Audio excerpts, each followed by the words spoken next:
السلام عليكم ورحمة الله وبركاته. تتم الجزء الثاني من درس المحاليل المائية الحمضية والقاعدية les solutions aqueuses acides et basiques. Bon, le troisième paragraphe c'est la dilution d'une solution, يعني عملية التخفيف. En premier, on va voir la dilution d'une solution acide, يعني عملية تخفيف محلول حمضي. Quand on dilue يعني عندما نخفف واحد المحلول حمضي il devient أول حاجة moins acide، يعني أقل حمضية et son pH augmente. Voilà quand on dilue une solution acide. Voilà. On a une solution A, une solution acide. Une solution acide A, son pH maintenant, son pH est égal à 2. On va faire une dilution.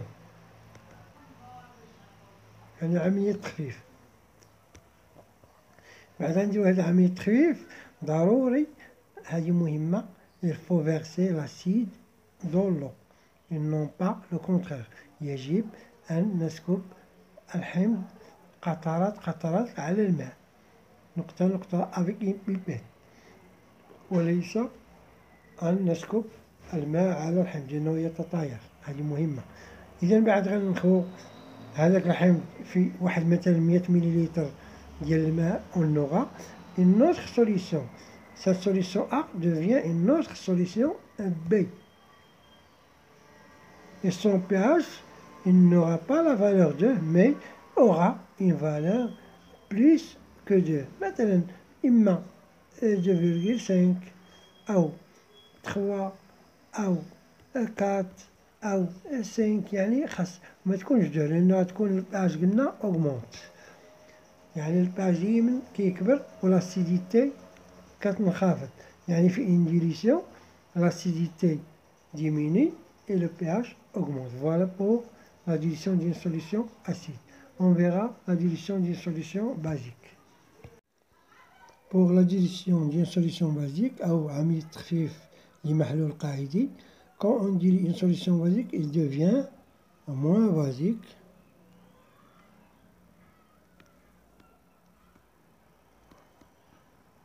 يعني أقل قاعدية et son pH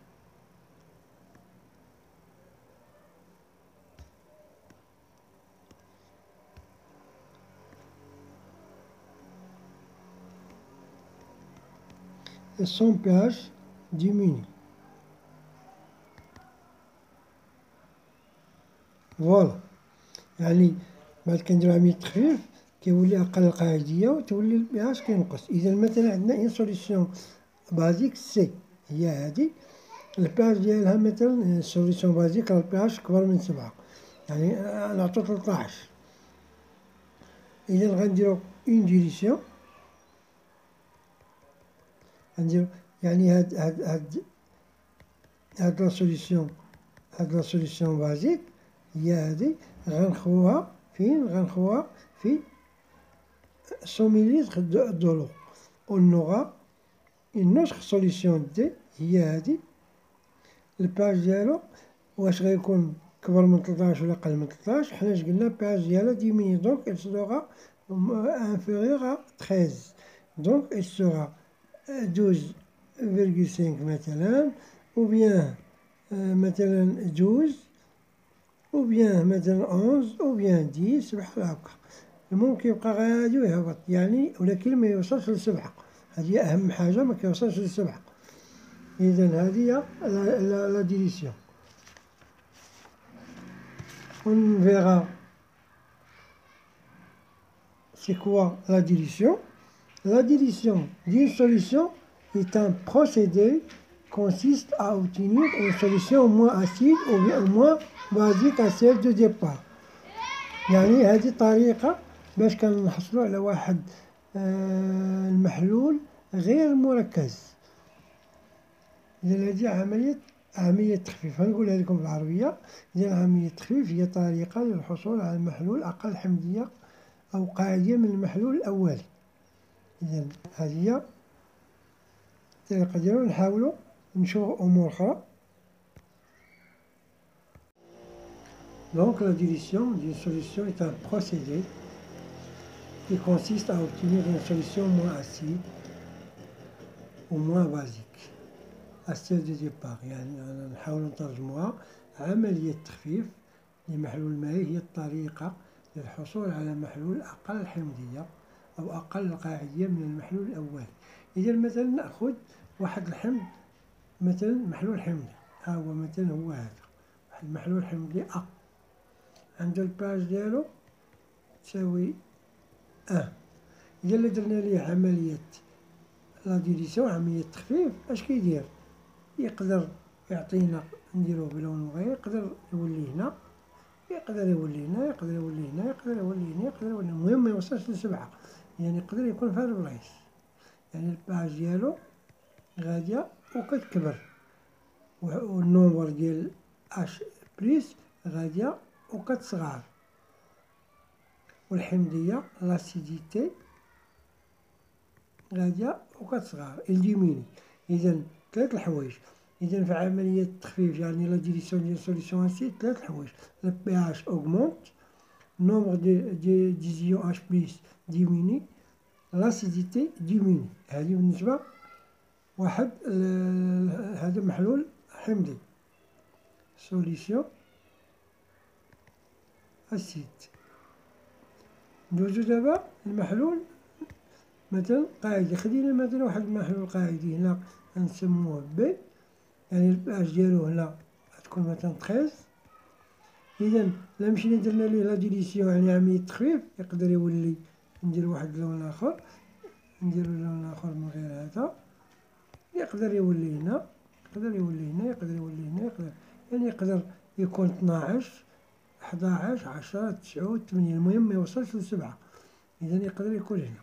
إذا هنا لو بي اش ديميني، النومبر ديال هنا ما نهضروش على اش بليس ولكن نهضرو على اش او موان، elle va diminuer. Aussi la basicité, elle va diminuer. إذا ثلاث الحوايج تا هي كيهبطو. إذا هادي أهم حاجة في لا ديليسيون. on va passer au danger des solutions acides et basiques. La dernière paragraphe: les dangers des solutions acides et basiques. أخطار المحاليل الحمضية والقاعدية. أول خطر هو لي سوليسيون أسيد سون كوروزيف. أشنو هي كوروزيف؟ هو كيكونو أكال، كيتسمى بالعربية أكال. peut causer des brûlures de peau، يعني احتراق الجلد، et les yeux يعني العينين. بالنسبة لتاني حاجة l'inhalation des vapeurs d'acide، يعني استنشاق. هاد l'inhalation هو استنشاق peut causer une irritation. يعني شنو irritation؟ هو تهيج،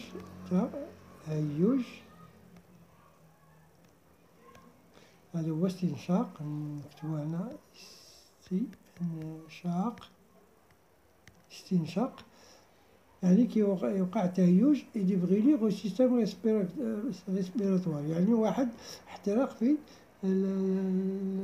الجهاز التنفسي. آخر حاجة اندوماج لي تيسي، يعني الأنسجة حتى هي كتخسر. إذا هنايا كتدخل بعض الأمور. Ainsi pour connaître les dangers il y a les pictogrammes. شنو هما هاد لي بيكتوغرام؟ هما الصور. هاد لي بيكتوغرام نكتبها لكم، هما الصور التوضيحية في كيكونوا في ليزيتيكات دي فلاكون، في هادوك الملصقات اللي كيكونوا في القارورات اللي كيكونوا معامرين بالمحاليل الحمضية والقاعدية. إذا نحاولوا نشوفوا هادوك الصور. إذا الصورة الأولى كما تلاحظون هذه ناستيش يعني ظهر. هاهي بالنسبة للإيريتون هي هذه مهيج. بالنسبة لهاد الصورة هذه توكسيك سام، بالنسبة أنا سهلت عليكم باش ما نضيعوش وقت، كوروزيف أكل. بالنسبة هنا فاسيلمون انفلافابل قابل للاشتعال. هنا كومبيرون يعني ماكسيد. هنا بالنسبة للاكسبلوزيف هما كتلاحظوا الصورة قابلين للانفجار. بالنسبة للدونجورو بور لونفيرون خطر على البيئة. هنا باش نبعدو من هاد الأخطاء il y a les précautions. Il y a les précautions. Lors de l'utilisation des solutions acides et basiques, les précautions suivantes doivent être prises. يعني أول précaution هو ne pas toucher، عدم لمس. goûter تذوق أو inhaler les solutions استنشاق. عدم لمس toucher، goûter تذوق أو استنشاق. تاني حاجة ne mélangez pas les solutions concentrées avec des solutions inconnues. هنا غنترجم لكم عدم خلط المحاليل المركزة مع محاليل مجهولة. بالنسبة لهذه ventiler le lieu d'utilisation des solutions. إذا هنايا ventiler هي تهوية المكان، مكان تحضير المحاليل.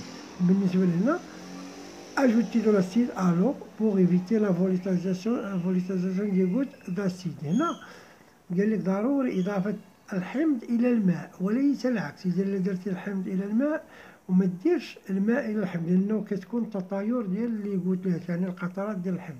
هنايا ne jetez pas de solution acide et alcalin dans les cours d'eau pour préserver l'environnement. يعني عدم رمي المحاليل في المجاري المائية للحفاظ على البيئة. بالنسبة لهنا ديليي لي سوليسيون كونسونطري l'acide de base avant l'utiliser. يعني هنا تخفيف المحاليل المركزة قبل استعمالها. وأخيرا ميتي دي غون يعني استخدام القفازات. ميتي دي لينات استخدام النظارات الواقية يعني دي بروتيكسيون. ميتي ملابس خاصة يعني une blouse ou des vêtements longs. Voilà pour le 5e chapitre.